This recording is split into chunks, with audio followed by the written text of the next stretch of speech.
আসসালামু আলাইকুম, স্বাগত জানাচ্ছি আরটিভির সন্ধ্যার সংবাদে। পুরো সময় আপনাদের সঙ্গে আছি আমি ফাহমিদা সালাম এবং আমি ফারজানা তানি।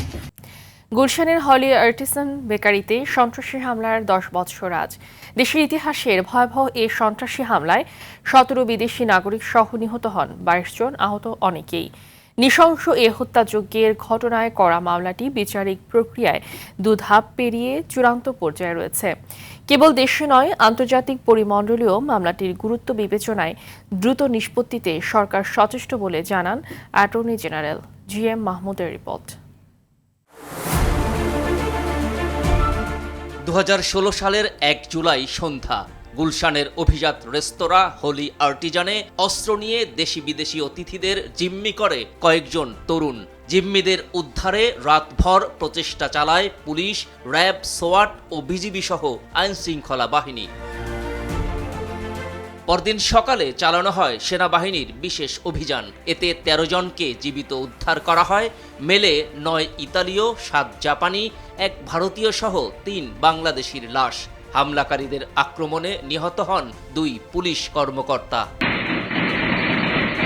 এ হত্যাযজ্ঞের মামলায় ঢাকার সন্ত্রাস বিরোধী বিশেষ ট্রাইব্যুনাল 2019 সালে নব্য জেএমবির 7 সদস্যকে মৃত্যুদণ্ড দেয়। পরে ডেথ রেফারেন্স ও জেল আপিলের শুনানি শেষে 2023 সালে মৃত্যুদণ্ড কমিয়ে আমৃত্যু কারাদণ্ড দেয় হাইকোর্ট। এ রায়ের বিরুদ্ধে আসামিদের করা লিভ টু আপিল এখন শুনানির অপেক্ষায়। মামলার অগ্রগতি প্রসঙ্গে অ্যাটর্নি জেনারেল বলেন, শুধু দেশে নয়, আন্তর্জাতিক পরিমণ্ডলেও এ বিচারের গুরুত্ব আছে। বিচার নিষ্পত্তিতে রাষ্ট্র তৎপর। হলি আর্টিজানের এই ঘটনা বাংলাদেশের ইতিহাসে শুধুমাত্র না, বেশ বিদেশি নাগরিক যারা নির্মম হত্যাকাণ্ডের শিকার হয়েছিল। সুতরাং এই বিচারটির সঙ্গে শুধুমাত্র বাংলাদেশের অভ্যন্তরীণ বিষয় না, আন্তর্জাতিক পরিমণ্ডলেও এর একটা গুরুত্ব আছে। তো আমরা সে বিষয়টি বিবেচনা রেখে আমরা উদ্যোগী হব। গত বছরের 17 জুন এ মামলার পূর্ণাঙ্গ রায় প্রকাশ করে হাইকোর্ট। রায়ের প্রাসঙ্গিক বিবরণে তদন্তকালে প্রাপ্ত সাক্ষ্য প্রমাণ ও হত্যাকাণ্ডে আসামিদের সংশ্লিষ্টতার সার্বিক বিষয় তুলে ধরা হয়। GM Mahmud, RTV, Dhaka. Budget ঘোষণার পর নিত্যপণ্যের দাম বৃদ্ধি না পাওয়া বিএনপি সরকারের অন্যতম সাফল্য বলে মনে করছেন বিশ্লেষকরা।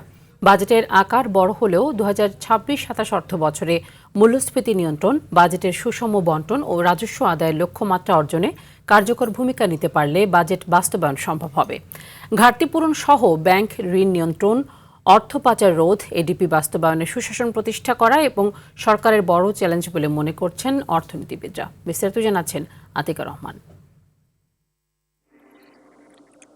2026-27 অর্থ বছরের জন্য 9,38,000 কোটি টাকার বাজেট পাশ করল বিএনপি সরকার। বিশ্লেষকরা বলছেন, বাজেটে শিক্ষা, স্বাস্থ্য খাত, সামাজিক সুরক্ষা ও মানব সম্পদ উন্নয়নে বরাদ্দ বৃদ্ধি ইতিবাচক। উৎপাদন বৃদ্ধি, ব্যবসায়ী সিন্ডিকেটের বিরুদ্ধে ব্যবস্থা ও নিত্যপণ্যের দাম সহনীয় রাখলে এবারের বাজেট সত্যিকার অর্থে জীবন বান্ধব হবে। দ্রব্যমূল্য কিভাবে কমানো যায়, আমি উৎপাদন কষ্টটা যদি কৃষকদের কমাতে পারতাম, আর সাপ্লাই চেনে আপনার যে অরাজকতা আছে এবং সেটা দেখেছেন যে হাত বদলের ফলে বেড়ে যাচ্ছে এবং সাধারণ মানুষ যখন বাজার থেকে জিনিসটা কিনছে তখন যে 3 গুণ 4 গুণ বেশি দামে কিনছে। বাজেট যেভাবেই হয়েছে বাস্তবায়নের ক্ষেত্রে এবং গভর্নেন্স ইস্যু যেটা আছে সেটায় যে ভর্তুকিগুলো দেওয়া হচ্ছে সেই ভর্তুকিগুলো যেন যাদের জন্য দেওয়া হচ্ছে সেটা মোটামুটি 100% না হলে 90% যেন সেই টার্গেটেড পিপলের কাছে যায়। অর্থনীতিবিদরা বললেন, সুশাসন প্রতিষ্ঠা, রাজস্ব আহরণে কঠোর অবস্থান, ঋণ খেলাপি ও অর্থ পাচার রোধে কার্যকর পদক্ষেপ নিলে বাজেট বাস্তবায়ন সহজ হবে।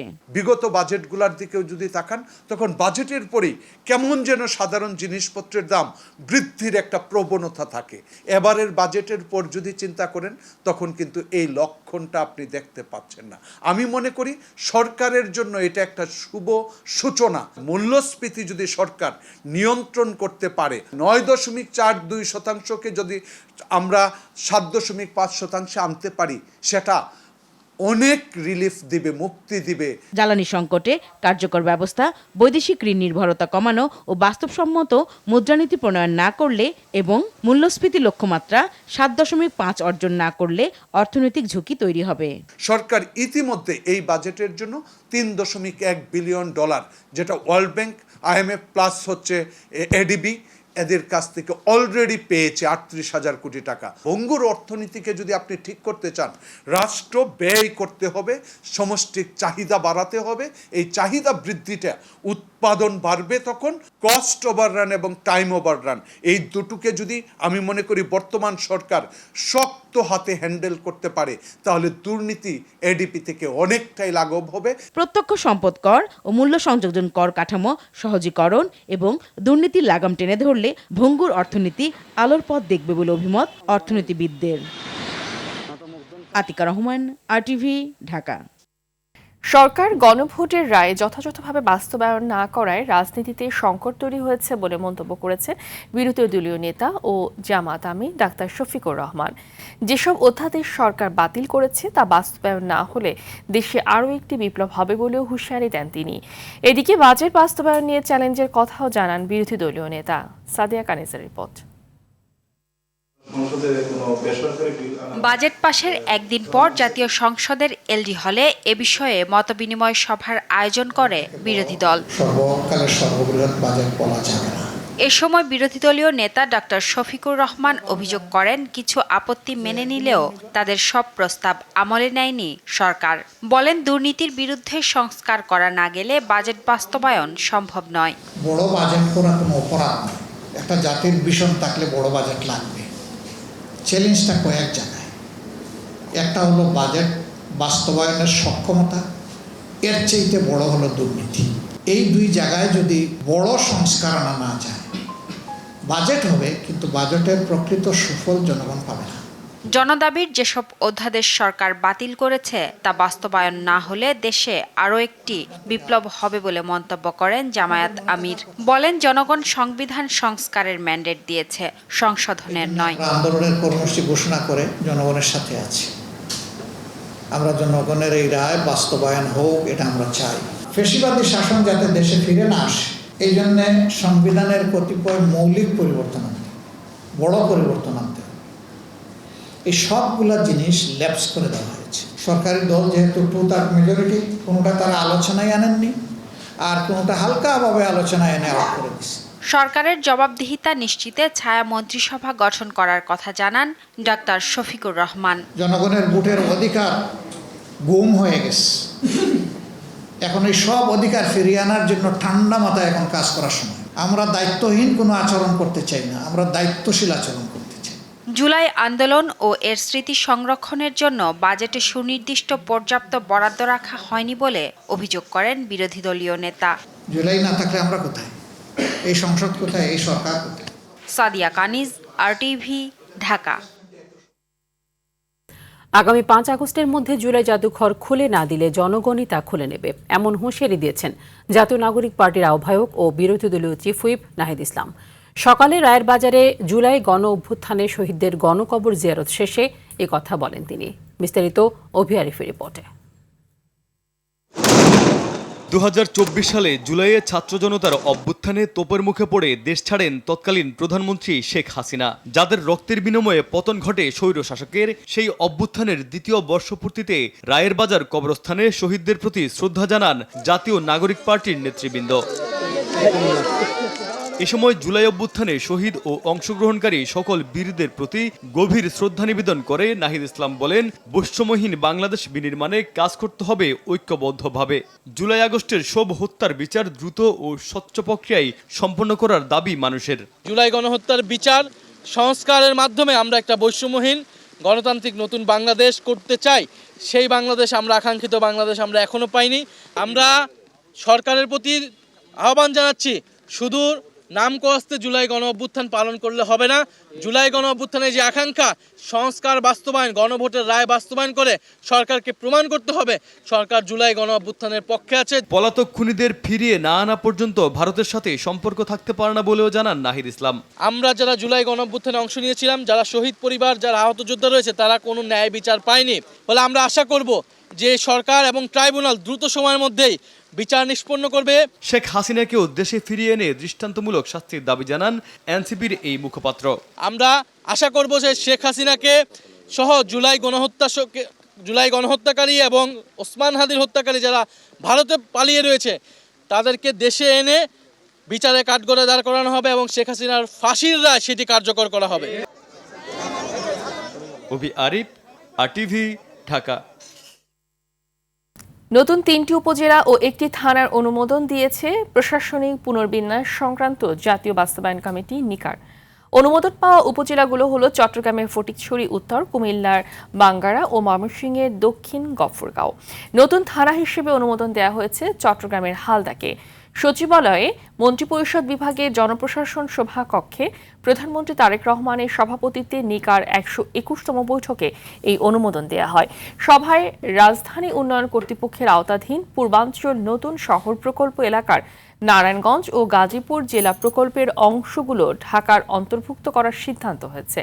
এদিকে প্রধানমন্ত্রী তারেক রহমানের সভাপতিত্বে ঢাকা দক্ষিণ সিটি কর্পোরেশনের সড়ক ব্যবস্থাপনা বিষয়ক সভা অনুষ্ঠিত হয়েছে। সচিবালয় মন্ত্রিপরিষদ বিভাগে এই সভা অনুষ্ঠিত হয়। সদিচ্ছা আর আধুনিক প্রযুক্তির ব্যবহার না করার কারণেই সড়কে চিরচেনা ভোগান্তি স্থায়ী অবসান অসম্ভব হয়ে উঠছে। প্রযুক্তির ব্যবহার না করে সনাতন পদ্ধতিতে কাজ করায় ভোগান্তি বাড়ছে বলে মনে করেন সড়ক বিশেষজ্ঞরা। আইনের প্রয়োগ বৃদ্ধি করে সমন্বিতভাবে কাজ করার আহ্বান নগর পরিকল্পনাকারীদের। সড়ক খোঁড়াখুঁড়ি নিয়ে সাকিবুর রহমানের ধারাবাহিকের শেষ পর্ব আজ ছবি তুলেছেন নাজমুল হোসেন সাইমন। ঢাকা শহরে সড়ক ব্যবস্থাপনার সঙ্গে যুক্ত অন্তত 26টি সেবা সংস্থা বিভিন্ন সময়ে তাদের কাজে সড়ক খুঁড়ে উন্নয়ন প্রকল্প বাস্তবায়ন করে থাকে। সেখানে ভোগান্তিতে পড়তে হয় নগরবাসীকে। এই নরক যন্ত্রণা থেকে মুক্তির প্রথম এবং সবশেষ কার্যকর সমাধান হলো ইউটিলিটি টানেল বা কমন ডাক ব্যবস্থা, যা উন্নত বিশ্বে ব্যবহার করা হয়। যোগাযোগ বিশেষজ্ঞরা বলছেন দেশে জিপিআর, মাইক্রো টানেলিং ও প্রিকাস্ট প্রযুক্তি ব্যবহারের মাধ্যমে ভোগান্তি কমাতে হবে। বিভিন্ন সংস্থার আগের যে কাজগুলো হয়েছে, কার যে লাইন কোন দিকে গেছে সেটাই আসলে আমরা নির্ধারণ করতে পারি না। ঢাকা শহরে এখন সবচাইতে যে জায়গাটা আমি মনে করি যে আসলে একটা বিনিয়োগের বিষয়, যে আমরা গ্রাউন্ড পেনিট্রেশন রাডার যেটা বলছি, এই রাডার দিয়ে পুরো ঢাকা শহরে একটা ম্যাপিং করে ফেলা উচিত। অনেক জায়গায় মাইক্রো টানেলিং করে ফেলতেছে, তাহলে আপনার রাস্তা যে ওপেন করা অর্থাৎ বড় অংশ কেটে ফেলা, সেই প্রয়োজনীয়তা তো অনেক জায়গায় হচ্ছে না। খরচের কথা চিন্তা করে এসব প্রযুক্তি ঠিকাদাররা ব্যবহার করে না বলে মত বুয়েটের এই সড়ক বিশেষজ্ঞের। কাস্ট ইন সিটু না করে প্রিকাস্ট, অর্থাৎ যে ধরনের কাজ হচ্ছে এলিমেন্ট আছে সেটা মাঠে একদম ঢালাই না করে এটা প্রিকাস্ট করেও কিন্তু করা সম্ভব। ঠিকাদার অনেক সময় করতে চায় না, কারণ সেই খরচটা কিন্তু শেষ করতে যাচ্ছেন না। কিন্তু খরচ না করার ফলে আপনি কম্প্রোমাইজ করছেন জনভোগান্তির সাথে। নগর পরিকল্পনাকারীরা বলছেন সিটি কর্পোরেশনের সঙ্গে সমন্বয়ের অভাবের কারণেই এমন পরিস্থিতি, আর তার ফল ভোগ করতে হয় নগরবাসীকে। বর্ষাকালে যে কাজগুলো করা হচ্ছে সেই রাস্তাগুলো কিছুদিন পর আবার ভেঙে যাচ্ছে, তাহলে এটা একটা সাইকেলের মতো।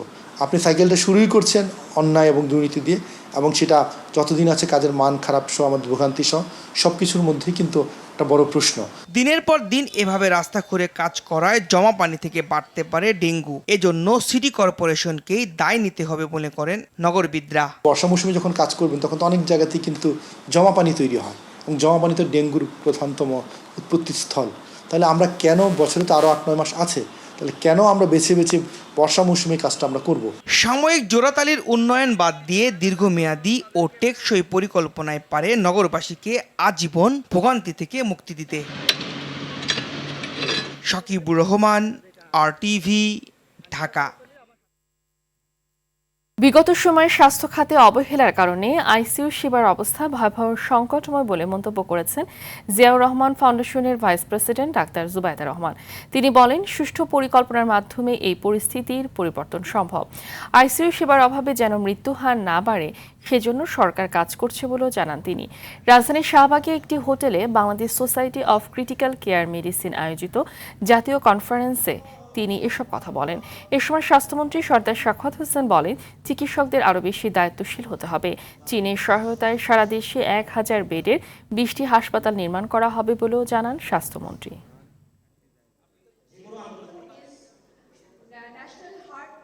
বিগত বছরের অবহেলায় বাংলাদেশে ক্রিটিক্যাল কেয়ার ফ্যাসিলিটির এক ভয়াবহ চিত্র। প্রতি 1 লক্ষ দেশবাসীর জন্য ক্রিটিক্যাল কেয়ার বেডের সংখ্যা 1.7। সাধারণ হাসপাতাল বেডের সংখ্যা 1 লক্ষ দেশবাসীর জন্য মাত্র 9টি। 64 জেলার মধ্যে 38টি জেলায় স্থানীয় হাসপাতালে কোনো ক্রিটিক্যাল কেয়ার বা নিবিড় পরিচর্যা কেন্দ্র নেই। চায়নার সাথে একটা প্রজেক্টে যাচ্ছে আমরা 20টা হাসপাতাল করব, 2টা only for the women and their newborn babies, 1500 bed, and 18টা হাসপাতাল হবে 1000 bedded all over the country with special facility.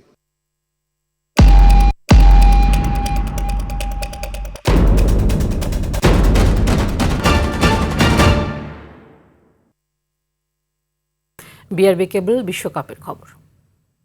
বিশ্বকাপে রাউন্ড অফ 16 নিশ্চিতের ম্যাচে কঙ্গোর বিপক্ষে মাঠে নামবে ইংল্যান্ড। আটলান্টায় ম্যাচ শুরু রাত 10টায়। এদিকে সিয়াটলে রাত 2টায় বেলজিয়ামের প্রতিপক্ষ সেনেগাল। আর বৃহস্পতিবার ভোর 6টায় যুক্তরাষ্ট্রে লড়াই হবে বসনিয়া অ্যান্ড হার্জেগোভিনার বিপক্ষে। বিস্তারিত মাহফুজুল ইসলামের রিপোর্টে। কঙ্গোর চেয়ে 42 ধাপ এগিয়ে থাকা ইংল্যান্ড এই ম্যাচে থাকবে সবচেয়ে বেশি চাপে। কঙ্গোর নেই হারানোর কিছু, অপরদিকে ইংলিশদের পচা শামুকে পা কাটার শঙ্কা। দলের 3 ফুটবলারের ইনজুরিতেও কোচকে নির্ভর রাখছে কেইন, বেলিংহাম, ব্রেইস, সাকা, রাশফোর্ডদের ফর্ম। এ ম্যাচে ভিন্ন 2 ফরমেশনে দলকে খেলাতে পারেন ইংলিশ কোচ। দু দলের মুখোমুখি লড়াইয়ে এর আগে পরিসংখ্যান শূন্য। দারুণ ফর্মে থাকা ইংলিশরা এর আগে নিজেদের খেলা শেষ 5 ম্যাচের 4টিতেই জয় নিয়ে মাঠ ছেড়েছে। বেলজিয়াম সেনেগালের ম্যাচে মিলছে হাড্ডাহাড্ডি লড়াইয়ের আভাস। সাদিও মানের দলের বিপক্ষে ডি ব্রুইনেদের দিতে হতে পারে কঠিন পরীক্ষা। হেড টু হেডে এটি দু দলের প্রথম দেখা। বেলজিয়াম তাদের খেলা সবশেষ 5 ম্যাচের একটিতেও হারেনি। বিপরীতে সেনেগালের নামের পাশে 1 জয়ের সাথে 3 হার ও 1 ড্র। বসনিয়ার বিপক্ষে ম্যাচে বেশ ভালো অবস্থায় থেকেই মাঠে নামবে যুক্তরাষ্ট্র। দু দলের 3 বারের মুখোমুখি দেখায় 2 জয় যুক্তরাষ্ট্রের, 1টি ম্যাচ হয়েছে ড্র। দারুণ ফর্মে থাকা স্বাগতিকরা বিশ্বকাপের 3 ম্যাচে 2টি জয় নিয়ে বেশ আত্মবিশ্বাসী হয়েই রাউন্ড অফ 32-তে নামবে। তবে বসনিয়ার বিপক্ষের র্যাঙ্কিংয়ে বিশাল পার্থক্য থাকলেও ম্যাচটা হতে পারে 50-50। মাহফুজুল ইসলাম, RTV। এইচএসসি ও আলিম পরীক্ষাকে কেন্দ্র করে প্রশ্ন ফাঁসের যে কোনো বিভ্রান্তিকর নিউজ সামাজিক মাধ্যমে ছড়ালে দায়ীদের বিরুদ্ধে কঠোর আইনে ব্যবস্থা নেওয়া হবে বলে জানিয়েছেন শিক্ষামন্ত্রী এহসানুল হক মিলন। তিনি বলেন, ফলাফল খারাপ করলে ট্যাবুলেশন শিটের পাশাপাশি শিক্ষার্থীরা পরীক্ষার খাতাও চেক করতে পারবে। সচিবালয়ে এইচএসসি ও সমমান পরীক্ষা উপলক্ষে সংবাদ সম্মেলনে একথা বলেন তিনি। শিক্ষামন্ত্রী আরও বলেন, 2018 সালের মধ্যে বিভিন্ন শ্রেণীতে কারিকুলাম পরিবর্তন করে যুগোপযোগী করা হবে। কোচিং সেন্টার তৈরিতে এখন থেকে অনুমোদন নিতে হবে। বৃহস্পতিবার 9টি বোর্ডে একই প্রশ্নপত্রে পরীক্ষা অনুষ্ঠিত হবে। এবার এইচএসসি পরীক্ষায় অংশ নিচ্ছেন 12,70,583 শিক্ষার্থী। এবার সবচেয়ে বড় সংযোজন হচ্ছে 1980 পাবলিক পরীক্ষা অ্যাক্ট। এটাকে আমরা পুরোপুরি পরিবর্তন এনেছি। সেখানে পানিশমেন্টের ব্যবস্থা রয়েছে এবং যে মব অ্যাটাক করা হতে শুরু করে শিক্ষকরা যদি ইনভলভ থাকে, এভরিথিং আমরা সেখানে নতুনভাবে এনেছি। মুন্সিগঞ্জে নিখোঁজের 50 দিন পর আওলাদ হোসেন নামে এক বৃদ্ধের মরদেহ উদ্ধার করেছে পুলিশ। সকালে সিরাজদি খান থানা পুলিশ উপজেলার জৈনসার ইউনিয়নের চৈনপাড়া গ্রামের খায়ের ব্যাপারীর বাড়ির রান্নাঘরের মাটি খুঁড়ে মরদেহ উদ্ধার করে। ঘটনার সঙ্গে জড়িত থাকার অভিযোগে 4 জনকে আটক করেছে পুলিশ। এদিকে টাঙ্গাইলের সখীপুরে নিখোঁজের 2 দিন পর পারভিন আক্তার নামে এক নারীর অর্ধগলিত মরদেহ উদ্ধার করেছে পুলিশ। অপরদিকে নোয়াখালীর সেনবাগে ফারহানা আক্তার নামে এক ছাত্রীর রহস্যজনক মৃত্যু হয়েছে। এছাড়া বগুড়ার সারিয়াকান্দিতে পানিতে ডুবে শিশুর এবং যশোরে গাছ থেকে পড়ে বৃদ্ধের মৃত্যু হয়েছে।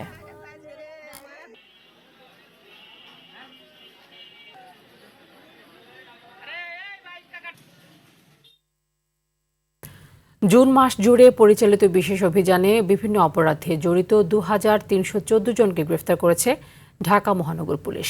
বুধবার ডিএমপির মিডিয়া অ্যান্ড পাবলিক রিলেশনস বিভাগের অতিরিক্ত উপ পুলিশ কমিশনার নিয়াজ মেহেদি স্বাক্ষরিত এক প্রেস বিজ্ঞপ্তিতে এই তথ্য জানানো হয়। বিজ্ঞপ্তিতে বলা হয়, মোট গ্রেফতার হওয়াদের বড় অংশই মাদক সংশ্লিষ্ট অপরাধে জড়িত। এছাড়া রাজধানীর আইনশৃঙ্খলা পরিস্থিতি স্বাভাবিক রাখা এবং নাগরিকদের নিরাপত্তা নিশ্চিত করতে নিয়মিতভাবে বিশেষ অভিযান পরিচালিত হচ্ছে।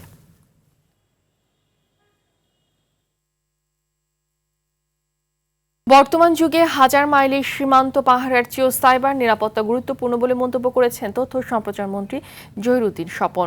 সকালে রাজধানীর খিলগাঁও আনসার সদর দপ্তরে আনসার ও গ্রাম প্রতিরক্ষা বাহিনীর নিজস্ব মিডিয়া প্রান্তিক কণ্ঠস্বরের উদ্বোধনী অনুষ্ঠানে তিনি কথা বলেন। তথ্যমন্ত্রী বলেন, নিরাপত্তার ধারণা গুণগতভাবে পাল্টে গেছে। দেশের মানুষকে গুজব ও তথ্য বিভ্রান্তির হাত থেকে রক্ষা জরুরি বলে মনে করেন সড়ক পরিবহন ও রেলপথ প্রতিমন্ত্রী হাবিবুর রশিদ হাবিব।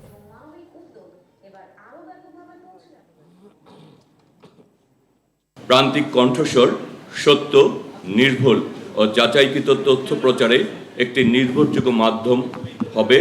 একই সঙ্গে বাহিনীর সাফল্য, উদ্ভাবন ও জনকল্যাণমূলক কর্মকাণ্ড জনগণের সামনে যথাযথভাবে তুলে ধরবে। তথ্য ব্যবস্থাপনার ক্ষেত্রে আমাদের যে মহাপরিকল্পনা, সেই পরিকল্পনার একটি বড় অংশ হবে আপনাদের তৈরি করা এই প্রান্তিক কণ্ঠস্বরের ডিজিটাল প্ল্যাটফর্ম। রাস্তাঘাট, গ্যাস, পানি ও ড্রেনেজ ব্যবস্থার টেকসই উন্নয়নের জন্য ঢাকা উত্তর সিটি কর্পোরেশন, ওয়াসা এবং তিতাসের ঊর্ধ্বতন কর্মকর্তাদের নিয়ে একটি সমন্বিত টিম গঠন করা হয়েছে বলে জানিয়েছেন স্থানীয় সরকার প্রতিমন্ত্রী মীর শাহে আলম। সকালে পশ্চিম শেওড়াপাড়ায় ডেঙ্গু প্রতিরোধ, পরিষ্কার পরিচ্ছন্নতা অভিযান সহ স্থানীয় নাগরিকদের সমস্যা দেখতে এসে তিনি কথা বলেন। এ সময় বিরোধী দলীয় নেতা ডাক্তার শফিকুর রহমান মানুষের দুর্ভোগ লাঘবে দ্রুত সাড়া দেয় এবং প্রশাসনিক টিম পাঠানোয় প্রধানমন্ত্রীর প্রতি গভীর কৃতজ্ঞতা প্রকাশ করেন। বলেন, সরকার আন্তরিকভাবে বিদ্যুৎ সমস্যা সমাধান করার চেষ্টা করছে। প্রধানমন্ত্রী যেহেতু আলাদা অনুশাসন জারি করেছেন, আমরা অগ্রাধিকার ভিত্তিতে এই নির্বাচন এলাকার পানির সমস্যা, গ্যাসের সমস্যা, রাস্তাঘাট, ড্রেনেজ যা করার প্রয়োজন আমরা করবো ইনশাআল্লাহ। সরকার আন্তরিকভাবে চেষ্টা করছে বিদ্যুৎ সমস্যার সমাধান করার জন্য। ওই সংসদের বিবৃতি বাদ দেন, বাস্তবতায় চলে যায়। সেটা আমাদের সবার সমস্যা, একদিনের না দীর্ঘদিনের তৈরি সমস্যা। মোবাইল সেবা সহজলভ্য করতে নতুন সিমের উপর আরোপিত ৩০০ টাকার কর প্রত্যাহার প্রস্তাব দেওয়া হয়েছে 2026-27 অর্থ বছরের বাজেটে। এতে সরকারের প্রায় 200 কোটি টাকার রাজস্ব কমতে পারে। মঙ্গলবার technology industry policy advisory platform আয়োজিত এক সেমিনারে বক্তারা এসব কথা বলেন। তবে কর প্রত্যাহারের সুবিধা সাধারণ গ্রাহক কতটা পাবেন তা নিয়ে সংশয় প্রকাশ করেছেন প্রযুক্তি বিশেষজ্ঞরা। তাদের আশঙ্কা, কার্যকর নজরদারি না থাকলে এই সুবিধার বড় অংশ মোবাইল অপারেটরদের মুনাফায় চলে যেতে পারে। অন্যদিকে আমদানি করা স্মার্টফোনে উচ্চ শুল্ক বজায় থাকলে বাজারে মূল্য ও প্রতিযোগিতার উপরও প্রভাব পড়তে পারে বলে মত দিয়েছেন তারা।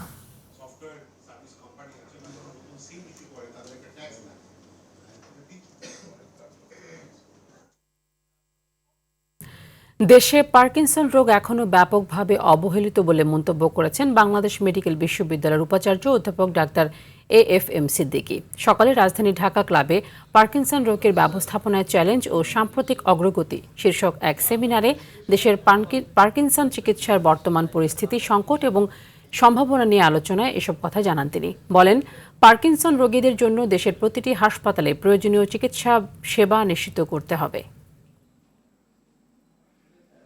জুনের প্রথম 28 দিনে দেশে রেমিটেন্স এসেছে 258 কোটি 60 লাখ মার্কিন ডলার, যা গত বছরের তুলনায় প্রায় 4 কোটি ডলার বেশি। বাংলাদেশ ব্যাংকের মুখপাত্র আরিফ হোসেন খান বিষয়টি নিশ্চিত করেন। তিনি বলেন, গত বছর একই সময় যার পরিমাণ ছিল 254 কোটি ডলার। সব মিলিয়ে চলতি অর্থ বছরে 28 জুন দেশে রেমিটেন্স এসেছে 3,534 কোটি 30 লাখ ডলার। এই হিসেবে বছরের ব্যবধানে দেশে রেমিটেন্সের প্রবাহ বেড়েছে 17.60%। এর আগে গত মে মাসে দেশে মোট 342 কোটি 50 লাখ 30 হাজার মার্কিন ডলার রেমিটেন্স আসে, যা দেশের ইতিহাসের এক মাসে দ্বিতীয় সর্বোচ্চ প্রবাসী আয়। যুক্তরাষ্ট্রে জন্মসূত্রে নাগরিকত্ব বাতিলের প্রেসিডেন্ট ডোনাল্ড ট্রাম্পের জারি করা নির্বাহী আদেশ বাতিল করে দিয়েছে দেশটির সুপ্রিম কোর্ট। 6-3 ভোটে দেওয়া রায়ে আদালত জানিয়েছে, যুক্তরাষ্ট্রে জন্ম নেওয়া শিশুদের নাগরিকত্বের অধিকার সংবিধানের 14তম সংশোধনের মাধ্যমে নিশ্চিত করা হয়েছে এবং নির্বাহী আদেশ দিয়ে তা বাতিল করা যাবে না। ট্রাম্প প্রশাসন অবৈধ অভিবাসীদের সন্তানদের জন্মসূত্রে নাগরিকত্ব ঠেকাতে এই পদক্ষেপ নিয়েছিল। তবে আদালতের এই রায়ের ফলে আগেই আইনি বহাল থাকছে। বিশ্লেষকদের ধারণা, অবৈধ অভিবাসন ঠেকাতে ট্রাম্প প্রশাসন এখন নতুন কৌশল গ্রহণের চেষ্টা করতে পারে।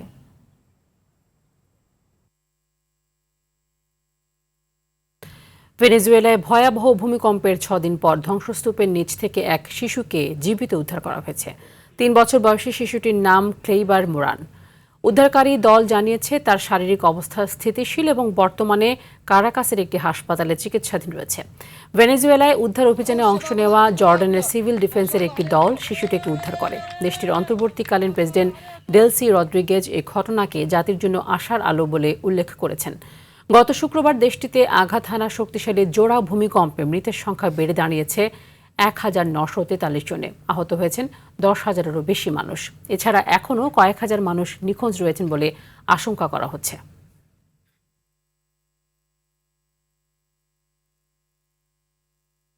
গ্রিসের উত্তরাঞ্চলীয় একটি বনাঞ্চলে ভয়াবহ দাবানলে অন্তত 2 জনের মৃত্যু হয়েছে। নিহতদের মধ্যে একজন 66 বছর বয়সী প্রবীণ এবং অন্য মরদেহটি এক নিখোঁজ শিশুর বলে ধারণা করছেন উদ্ধারকারীরা। স্থানীয় সময় মঙ্গলবার দুপুরে ডেরভেনি বনাঞ্চলে এ দাবানলের সূত্রপাত হয়। তীব্র বাতাস ও শুষ্ক আবহাওয়ার কারণে আগুন দ্রুত জনবসতিতে ছড়িয়ে পড়ে। পরিস্থিতির অবনতি হলে জরুরি সতর্কতার আওতায় বাসিন্দাদের দ্রুত নিরাপদ স্থানে সরে যাওয়ার নির্দেশ দেওয়া হয়। এই ঘটনায় আরও এক নারীকে দগ্ধ অবস্থায় উদ্ধার করে হাসপাতালে ভর্তি করা হয়েছে। দাবানল নিয়ন্ত্রণে ব্যাপক অভিযান চালাচ্ছে দেশটির ফায়ার সার্ভিস। স্থানীয় স্বেচ্ছাসেবীরাও উদ্ধার ও ত্রাণ কাজে সহায়তা করছেন। কর্তৃপক্ষ জানিয়েছে আগুন কিছুটা নিয়ন্ত্রণে আসলেও বিস্তীর্ণ এলাকায় এখনও আগুন জ্বলছে।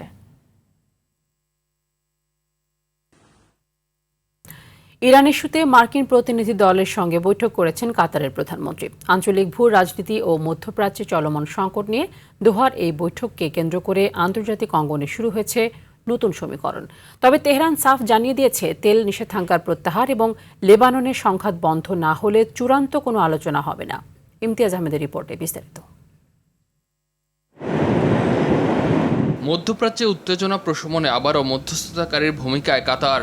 এবার রাজধানী দোহায় বৈঠক করেন কাতারের প্রধানমন্ত্রী মোহাম্মদ বিন আব্দুল রহমান আল থানি এবং মার্কিন বিশেষ দূত স্টিভ উইটকফ ও জ্যারেড কুশনার। একই সময়ে দোহায় অবস্থান করছেন ইরানি আলোচকরাও। তবে ওয়াশিংটন এবং তেহরানের মধ্যে এ মুহূর্তে সরাসরি কোনো বৈঠকের পরিকল্পনার কথা জানা যায়নি। আলোচনার পরিবেশ তৈরি হলেও নিজেদের শর্তে অনড় ইরান।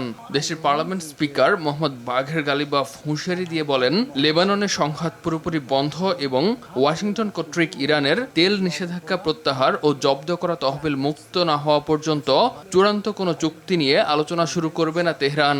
একই সঙ্গে হরমুজ প্রণালীকে ইরানের ক্ষমতার সবচেয়ে বড় হাতিয়ার হিসেবে উল্লেখ করেন ইরানের পার্লামেন্ট স্পিকার। তবে ইরানের এই অবস্থানকে কৌশলগত আলোচনা পদ্ধতি হিসেবে দেখছে হোয়াইট হাউস। মার্কিন ভাইস প্রেসিডেন্ট জেডি ভ্যান্স দাবি করেন, ইরান প্রকাশ্যে আলোচনার বিষয়টি অস্বীকার করলেও দুই দেশের মধ্যে পর্দার আড়ালে কারিগরি পর্যায়ের আলোচনা চলছে।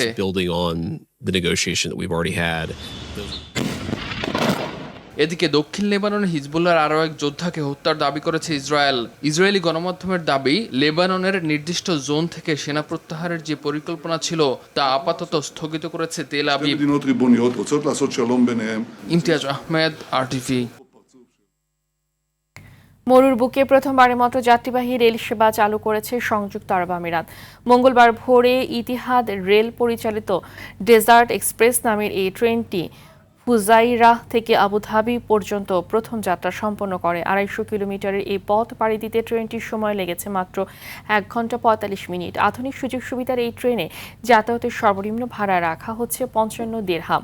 পরিবেশ বান্ধব এই ট্রেন সেবা পর্যায়ক্রমে দেশের 11টি শহরকে একে অপরের সঙ্গে যুক্ত করবে। উদ্বোধনের প্রথম দিন এই ট্রেনে বিক্রি হয়েছে 10,000-এর বেশি টিকিট।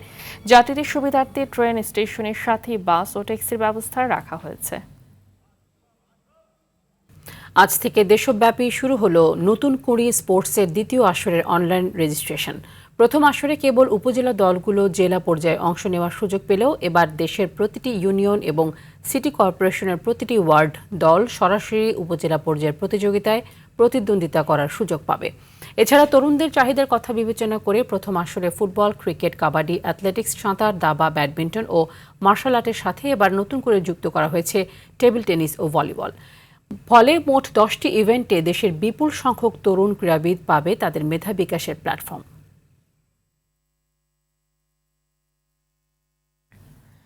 নারী টি-20 বিশ্বকাপের দ্বিতীয় সেমিফাইনালে কাল বাংলাদেশ সময় রাত 11:30টায় মুখোমুখি হবে ইংল্যান্ড ও দক্ষিণ আফ্রিকা।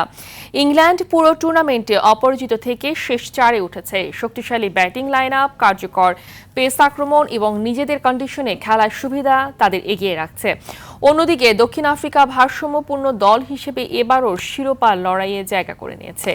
দুই দলের সাম্প্রতিক লড়াইও বেশ প্রতিদ্বন্দ্বিতাপূর্ণ হওয়ায় জমজমাট একটি সেমিফাইনালের প্রত্যাশা করেছে ক্রিকেট ভক্তরা। লন্ডনের দ্য ওভালে অনুষ্ঠেয় এই ম্যাচের বিজয়ী ফাইনালে খেলবে। প্রথম সেমিতে ওয়েস্ট ইন্ডিজকে 8 উইকেটে হারানো অস্ট্রেলিয়ার বিপক্ষে।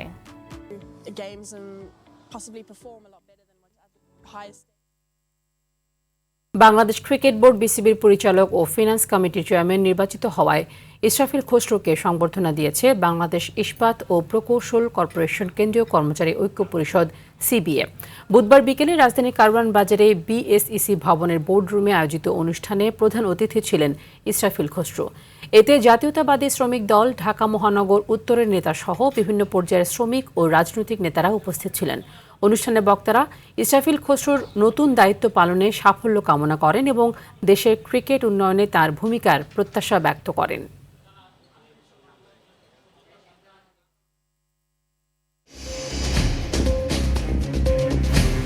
সন্ধ্যার সংবাদ এই পর্যন্তই। রাতের সংবাদ 11:15 দেখার আমন্ত্রণ রইল। ধন্যবাদ সবাইকে। ধন্যবাদ।